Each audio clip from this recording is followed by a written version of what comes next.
Assalamualaikum warahmatullahi wabarakatuh. Okey, subjek kedua kita pada hari ini ialah pendidikan teras Islam bahagian akhlak. Okey, sediakan buku PTI, buku tulis akhlak dan juga alat tulis. Okey, sebelum kita mulakan pembelajaran kita pada hari ini, kita tengok dulu pada isi kandungan bahagian akhlak. Okey, pada penggal pertama kita dah belajar 5 tajuk.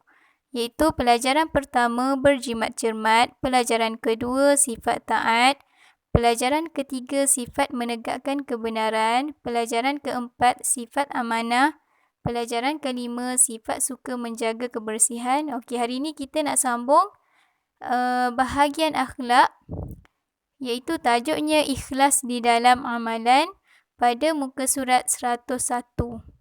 Tengok pada muka surat 101. Okey, 101 ni pelajaran ke-6. Okey, pelajaran ke-6 ni tajuknya ikhlas di dalam amalan. Okey, kita tengok dulu Kita baca sama-sama. Ikhlas bererti melakukan sesuatu amalan semata-mata kerana Allah Ta'ala. Maksud ikhlas ni, kita buat sesuatu tu niat kerana Allah Ta'ala, semata-mata kerana Allah Ta'ala. Bila ditanya, berikan pengertian ikhlas. Ni pengertian ikhlas. Awak kena highlightkan ataupun gariskan pengertian ikhlas. Okey, perenggan kedua, perbuatan yang dilakukan bukan kerana Allah adalah tidak ikhlas. Kalau bukan kerana Allah, maksudnya amalan kita tu tak ikhlas. Okey, lepas tu, amalan yang dilakukan secara tidak ikhlas adalah sia-sia, sama ada dalam amalan khusus seperti solat atau amalan-amalan harian yang lain seperti sedekah, menolong orang di dalam kesusahan dan seumpamanya. Okey, kita ada dua amalan pula. Satu amalan khusus yang sudah memang ditentukan, iaitu solat, puasa. Kena ikhlas. Lepas tu amalan-amalan harian. Okey, amalan-amalan harian ni amalan-amalan tambahan seperti sedekah, tolong orang dan amalan-amalan lain lah. Okey, itu dipanggil amalan harian. Amalan khusus macam solat, puasa. Okey, niat mestilah ikhlas kerana Allah. Kalau tak ikhlas, perbuatan kita tu hanyalah sia-sia. Okey, kita tengok pada kotak dekat tepi ni. Ni adalah dalil ikhlas di dalam amalan. Bila dia suruh awak bagi dalil, ni adalah dalilnya. Okey, kena baca kena baca dan kena hafal.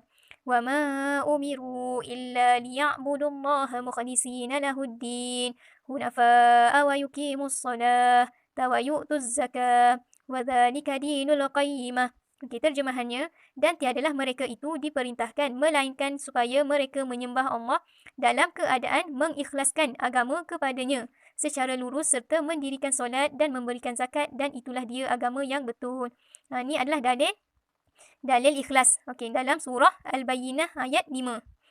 Kita mesti ikhlas dalam setiap amalan kita.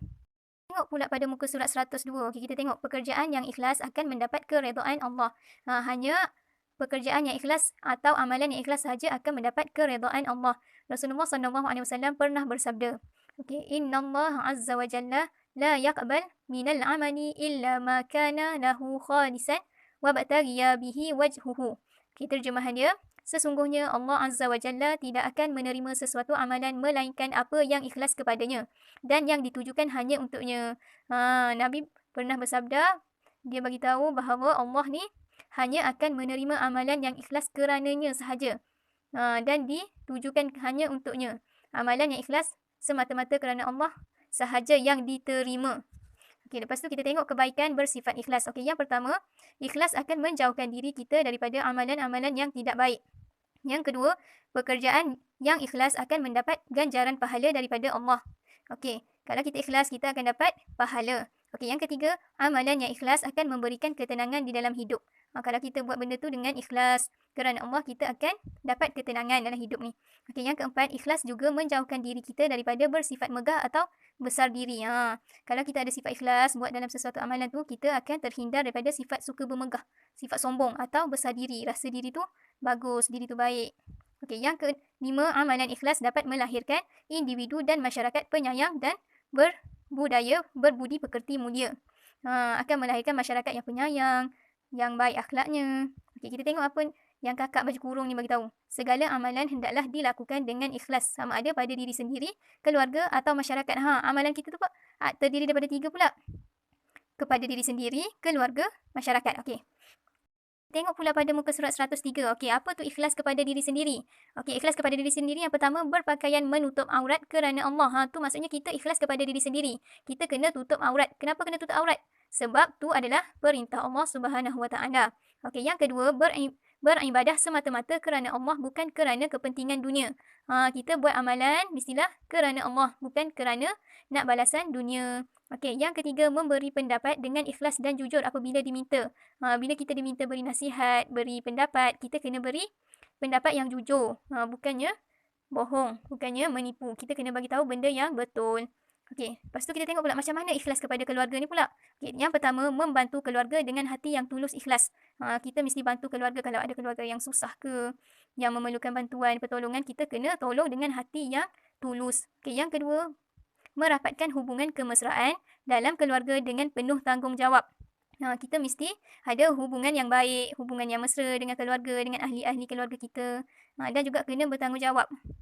Okey, yang ketiga, memberikan kerjasama dalam apa jua yang diminta oleh ahli keluarga dengan hati yang terbuka, lapang dada. Okey, kita kena, bila dalam keluarga tu, kena saling bekerjasama. Bekerjasama ni macam mana?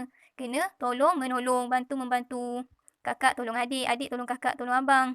Abang pun kena tolong adik. Dalam keluarga kena saling beri kerjasama.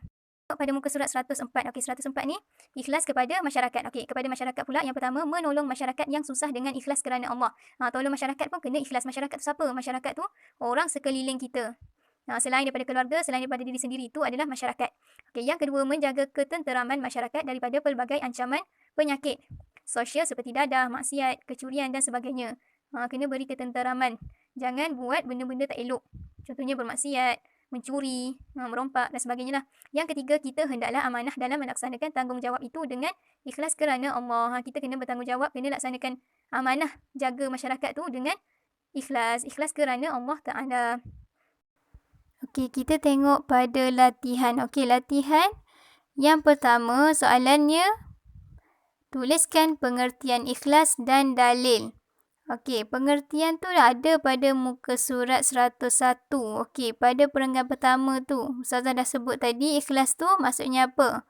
Melakukan sesuatu amalan semata-mata kerana Allah Ta'ala. Tu adalah pengertian ikhlas. Okey, bila ditanya tentang dalil. Okey, dalil tu pada muka surat 101 juga. Dekat dalam kotak sebelah tu, yang wama umiru illa liya'budu tu. Yang tu adalah dalil bersifat ikhlas. Okey, lepas tu soalan yang kedua, kebaikan bersifat ikhlas. Okey, kebaikan bersifat ikhlas ni ada pada muka surat 102. Tuliskan semua Dia ada 5 kebaikan tu. Tuliskan semua. Okey, lepas tu soalan yang ketiga, akibat tidak bersifat ikhlas. Okey, akibat ni awak boleh ambil daripada kebaikan. Tapi awak kena berikan contoh sebaliknya. Okey, contoh yang pertama, menjauhkan diri kita daripada amalan-amalan yang tidak baik. Okey, dekat situ awak boleh tukar. Okey, menjauhkan diri kita daripada amalan-amalan yang baik. Tadi dia menjauhkan daripada amalan-amalan yang tidak baik. Ni menjauhkan kita daripada amalan-amalan yang baik. Tu adalah akibat tidak ikhlas.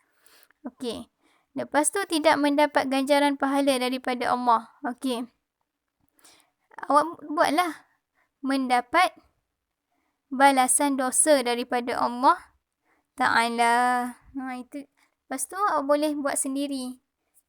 Buat yang 3, 4, 5 tu, boleh fikir sendiri. Okey, contoh yang ketiga, memberikan ketenangan dalam hidup.